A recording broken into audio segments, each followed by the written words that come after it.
Friday Night in Miami delivered a defining moment in modern crossover boxing as former two-time unified heavyweight champion Anthony Joshua emphatically stopped Jake Paul in the 6th round at the Kaseya Center. Billed as a global Netflix event, the bout promised spectacle, but ultimately delivered a clear reminder of boxing's hierarchy, with Joshua closing the show in decisive fashion after patiently breaking down the YouTuber turned professional boxer. Before we continue, please subscribe to the channel, like this video, and turn on notifications for full fight recaps, breaking boxing news, and in-depth analysis from the biggest events in the sport. From the outset, the contrast between the two fighters was unmistakable. Anthony Joshua entered the ring as a seasoned heavyweight with championship pedigree, while Jake Paul arrived as a confident challenger, riding momentum and mainstream attention. Paul had spoken openly about testing himself against elite opposition, and Joshua had promised to impose his will. The question was not whether Joshua possessed the tools, but how quickly he could solve the problem Paul presented. The early rounds revealed Paul's plan. He leaned heavily on lateral movement, circling away from danger, jabbing to disrupt rhythm, and smothering Joshua whenever the distance closed. It wasn't pretty, but it was practical. Paul made Joshua miss with several right hands early and showed enough discipline to avoid extended exchanges. The crowd grew restless as clinches piled up, but Paul's approach extended the fight and frustrated the former champion. Joshua, for his part, remained composed. Rather than chase recklessly, he cut off the ring methodically, touching Paul with jabs and probing right hands while targeting the body whenever openings appeared. Each exchange taxed Paul's energy, even when clean shots didn't land. The size and strength difference became more apparent in the clinch, where Joshua's weight and leverage forced Paul to the canvas on multiple occasions, incidents that drew warnings from the referee as the fight grew scrappy. By round 4, Joshua began to find his timing. A right uppercut on the inside signaled a shift, and the referee made it clear the bout needed cleaner action. Paul continued to move and hold, but the cost of constant defense started to show. His footwork slowed, and his exits became less sharp. Joshua sensed it. Round 5 marked the turning point. Joshua landed the uppercut again early, forcing Paul to clinch and briefly seek respite. To Paul's credit, he answered with his best moment of the fight, catching Joshua coming in with an overhand right that momentarily drew attention. But the response was immediate and telling. Late in the round, Paul went down for the first time after sustained pressure. It wasn't a single clean blow so much as accumulation and fatigue finally catching up.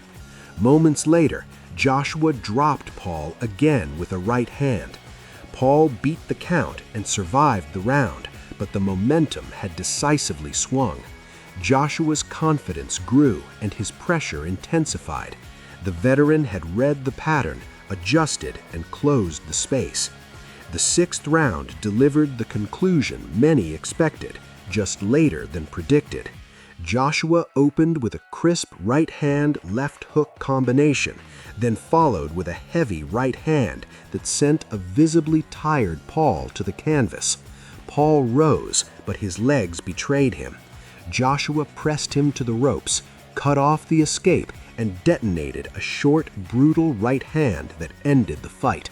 The referee stepped in as Paul failed to beat the count, sealing Joshua's victory at 131 of round 6. It was Jake Paul's first knockout loss and the second defeat of his professional career. While the ending was emphatic, context matters.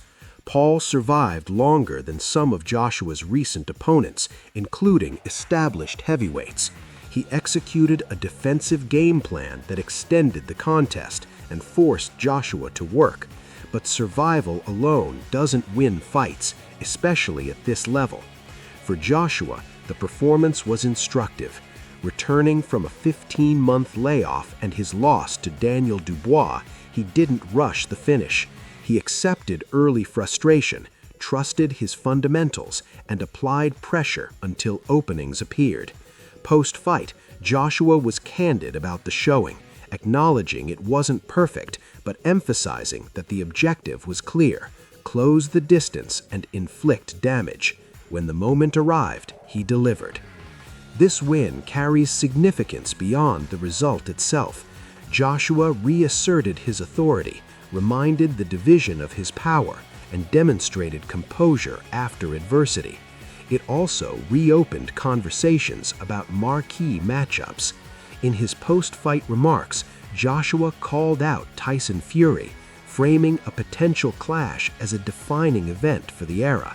While timelines and negotiations remain fluid, the appetite for that fight is undeniable. For Jake Paul, the loss recalibrates expectations but doesn't erase progress. At 12-2 with 7 knockouts, Paul has shown commitment to training and willingness to take risks. He faced the toughest opponent of his career and paid the price.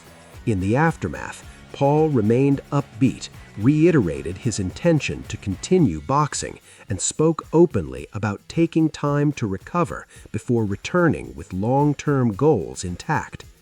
This fight ultimately underscored a fundamental truth of boxing.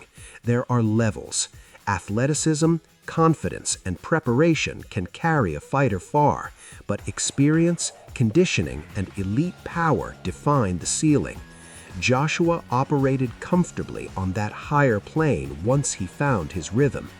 As the lights dimmed in Miami, the takeaway was clear. The spectacle met substance, and substance prevailed. Anthony Joshua delivered a statement win that steadied his path forward, while Jake Paul absorbed a harsh but honest lesson at the sport's highest level. Boxing, as it often does, revealed its hierarchy and reminded the world that when the moment comes, only skill, endurance, and composure decide the outcome.